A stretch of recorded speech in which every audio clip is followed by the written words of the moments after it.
Hey everybody, this is episode 4 of the Pine Tar podcast. Welcome. My name is Jeff Ruprecht. I'm the founder and designer of Pine Tar Clothing Company, where we're celebrating the hustle and heart of baseball.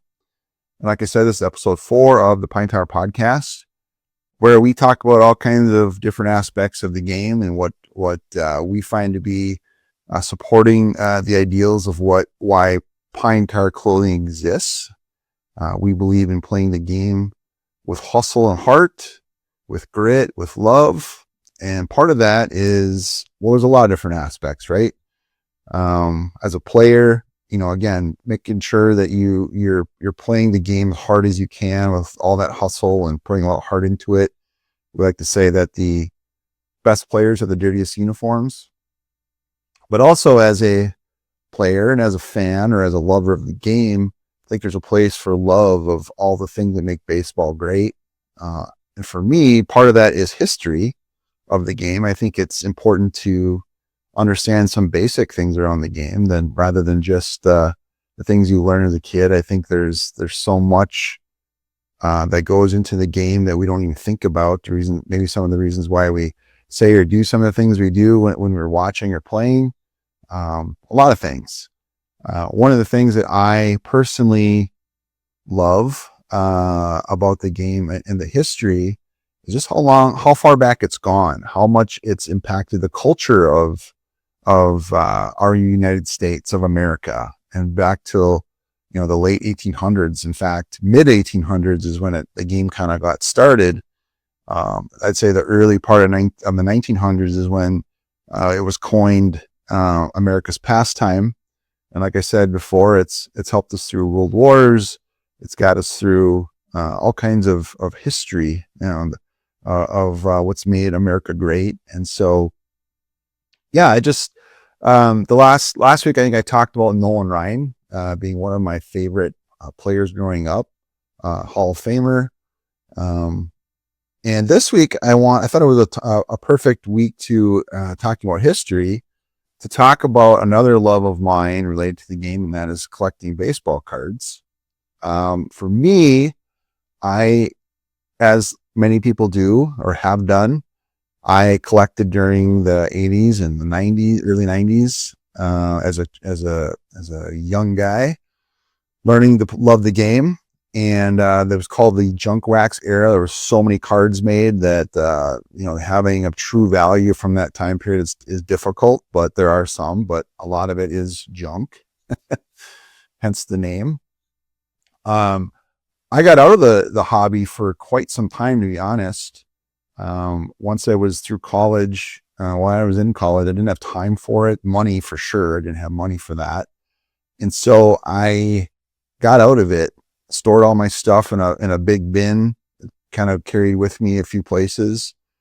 When my kids were a little bit younger, I think I pulled them out a few times just to show them, but there was no true interest there. And till they were probably about 10 to 12 years old, they kind of started to collect, which was kind of fun to watch, but they weren't real uber serious about it until they got into high school.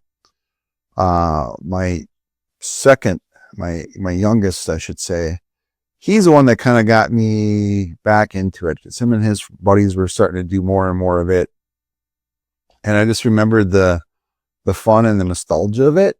And then the more I kind of got into it again and kind of saw what they were doing, I got the bug. However, I took a different aspect. I still have a lot of great cards from when I was younger.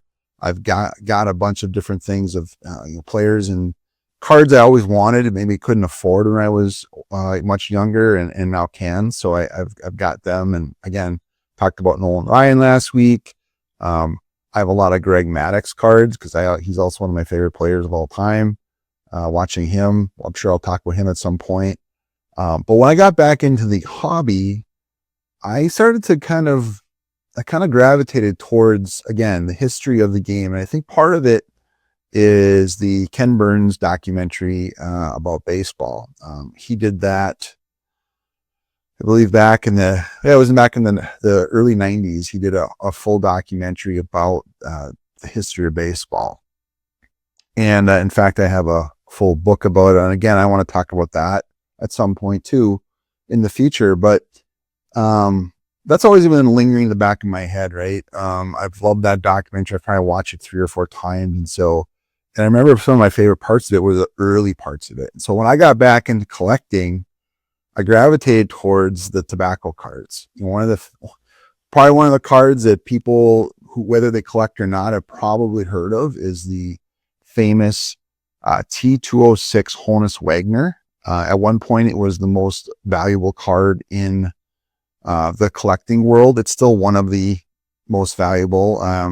The 52 Mickey Mantle has now, there was one sale recently that was much more than the Honus, but there is a Honus that's been sold, I think up to about 4 years ago was the last time it was resold. I think it went for $7.6 million.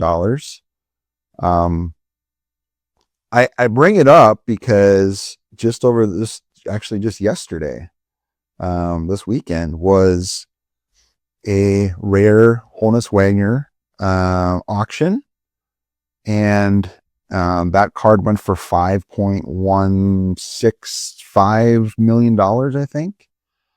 What's special about it is, and if you know much about it, is, it's from the famous T206. So I'm going to talk a little bit first. I'll back up the bus here a little bit.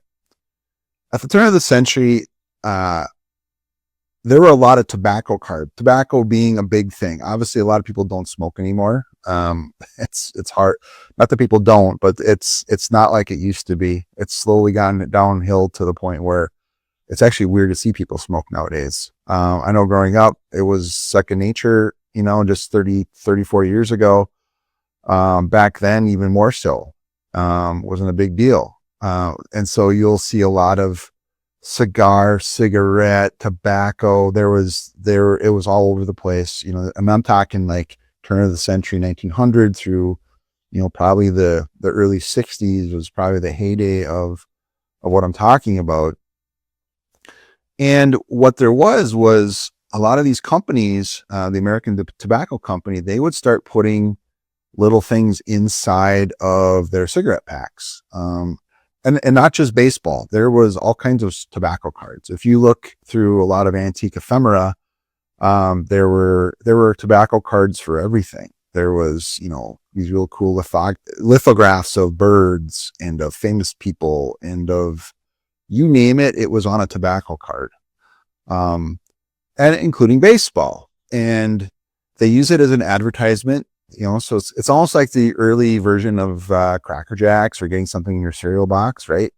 You'd purchase a piece of, or a pack of cigarettes, and inside would be this little wrapped up tiny card of at the time a baseball player, and so from like 1909 through 1911. Now there's different. I'm not going to go all the details here. There's different cards, tobacco cards, based on the year, company, all that.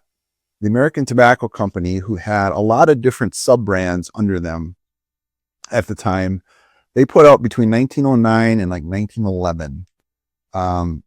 There were these lithographic reproductions of photos of ball players, and on the backs would be advertisement for a specific American Tobacco cigarette line. One of probably the most common one that you'll find is Piedmont. So if you ever look at Piedmont cigarettes at the time, that was a big brand. There were many, but I'm just going to hit a couple here. There was Piedmont. There was Sweet Caporal. There was Polar Bear, and then a bunch of other smaller kind of off brands that are actually pretty, because they're even more rare, if you will, or there was less of them. Those types of cards that still exist are actually more valuable because they're off backs, or that's what they call them, off backs, because there's maybe less of them than the Piedmonts and Sweet Caps, if you will, of the world. But anyways, a lot of players were put into these packs. And so, and Honus Wagner was one of them. He was one of the stars of the major leagues at the time. But there's very, very limited amounts of T206 of Honus Wagner out there. And there's a lot of different reasons why they're so rare. Because there was only like, I think 50 to 200 potential insertions of his card into packs until they weren't done anymore. And there's a lot of theories why. One of the most popular and probably most realistic is the fact that even though he himself chewed tobacco, he didn't want kids to associate him with smoking cigarettes. And so a lot of people think that he demanded that the American Tobacco Company take his card out of those packs. So they're super rare, number one. Regardless, then you factor into 120 years later how many have actually survived. So the fact that there's any out there all right now is actually pretty crazy. And then the ones that are known are already accounted for, and so they're very, very rare. Hence why they're so expensive or so valuable. There's a lot of other T206, and there's other ones you can see behind me, maybe not so well because of the way my depth of field is here, but I also have T205, I have T207, I have T201s, I have caramel cards, because beyond just tobacco, like some of the candy companies started making their own cards with baseball players to promote their respective things. So I have some of those. Again, I can talk about these at different times, but because of the Honus Wagner, okay, it kind of brought you back up. So real quick, if you ever watch Netflix, there's a show called The King of Collectibles. It's about a gentleman named Ken Golden at Golden Auctions. He's probably the biggest auction house for collectibles out there. But he has his own show. It's and this year is season 3. So he buys and sells all kinds of collectibles, sports, non-sports, whatever. He, in episode 3, you can watch it of season 3. It's really good. He finds out about this family in Los Angeles who inherited their grandfather's small collection of T206. But the reason why it's so cool is the fact that a Honus Wagner has not been a legit Honus Wagner has not been found in the wild for like 50 years. Number 2, the fact that the prominence, so the meaning that they can actually say that his grandpa bought this cigarette, got the car, and has kept it this long and inherited down. So it's been a one family, the Shields family. And so all this put together and put it on Golden Auctions, it went for $5.1 million on a grade 1, which if you ever have a card graded, it goes everything from simply being an authentic card that might be really terrible, but it's a real card, all the way up to a 10, right? And they're graded. That's how a lot of values are created from that. Well, it was graded by a company called PSA, which is probably the standard, if you will, of grading at a number 1, which is considered poor. And I actually own a lot of poor number 1 cards. They still look really good, but there's definite wear and tear on them, whatever. But for that card to go for that amount of money at a 1 is like a historic thing, because no card has ever gone more than $1 million at a 1. That also was a Honus Wagner. So for this card to go for $5 million at a 1 is pretty crazy. So I just thought it'd be cool just to talk about that set, because it's something that I love to collect myself. I don't have a lot. I probably have about 30 or 40 more commons. I have a few Hall of Famers, and they're all varying quality. I don't have any of them graded. I kind of like finding them raw. They're a little bit cheaper to be able to obtain them. I just like the look of them. I love the story of it. And so I just want to share a few of them. I have more behind me, but here's some of my favorites I thought I would share with you in conjunction with this Honus Wagner card, this kind of historic moment in time for baseball card collecting. But they basically they're pretty tiny. So I don't know if you can see that. Hold that up here. I'll probably have a little closer up thing. All these stupid glares. And you can see the back. So this is what's called a Piedmont. So this is, again, more of a common cigarette brand out of that series. But they're just simple, right? They're simple, but they just have this beautiful color. They're obviously just they're lithographs from photos, and so they look very illustrated. But and these are, common players. They were stars at the time. Again, some are Hall of Famers, some are not. This one in particular, I'm showing you only because I know that this specific player, his name was Newt Randall. He actually was born in Canada, but lived in Duluth, where I'm from, in Minnesota. He played for Milwaukee at the time, not for very long. And then he actually died in Duluth and is buried up in one of the bigger cemeteries here in town. I've always wanted me to just go see kind of if I could find him. But I've been collecting a lot of Minnesota T206. There's a few left to get, but that's one to give you an idea. A couple of my other favorites just to show you. This was a guy who played for Boston, but I love that green color. I don't know if you can see that. Oh man, this is tough in the glare, but also a Piedmont. But just beautiful. I just think they're beautiful. Again, these are probably, and they've got creases and stuff, rounded corners. They're probably a 1 if they were graded. I just put them in these one-touch holders. This one's pretty good. I mean, the corners are a little rounded, but there's no creases in it. This gentleman, forget his name here. His last name was Howard. He played for Cincinnati, but I just love that the sky in there. Also a Piedmont. Just to give you an idea. Back then too, like a lot of the gear that they wore was a lot cruder than it is today, but they were kind of starting somewhere. So some of the first wired baseball masks, if you will, for catchers masks. This guy's last name was Powers and played for Philadelphia, but I just love that. I mean, look at, oh man, let's try and get there. Like I said, I'm going to put a couple closer. Also a Piedmont. But I just love these cards. They're amazing. This is a gentleman, it's actually a graded. This is a 2. So this is actually a decent card. His last name was Armbruster. He played for St. Paul, so in Minnesota. So the St. Paul, I believe it's the Saints, which is their minor league team now, but I think at the time was that. But I mean, look at that just red color and just beautiful. And that is actually what a Sweet Caporal back. So you can see the difference in some of the actual cigarette brands. So all from the American Tobacco Company, but Piedmont's, Sweet Caporals. I also have some other ones that are called Polar Bears. Those are mostly in like T205s, which is a whole different series. And those have a whole other look that look just amazing. I'll probably share those at a different time too. But anyways, I thought it was fitting just to talk about it.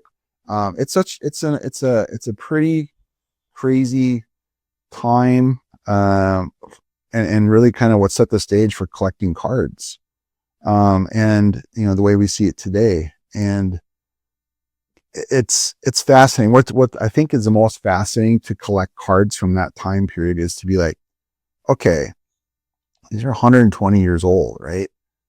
Where have they been? Who has touched these? Who got them originally?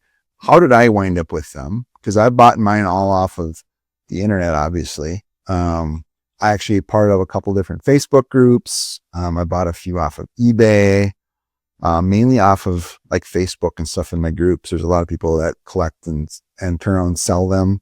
It's the way I've gotten a lot of them. There's actually a gentleman in North Carolina that my wife calls my boyfriend. I won't say his name on here, but I bought a lot of cards from him just because I trust him, and he always finds good stuff, and his prices, I believe, are to be really fair. But it's just that it's fascinating to me that they've lasted this long, because these aren't very big. Okay, these are like, I don't know if it's hard to see, but they're probably 3 inches tall by maybe 1.5 inches wide.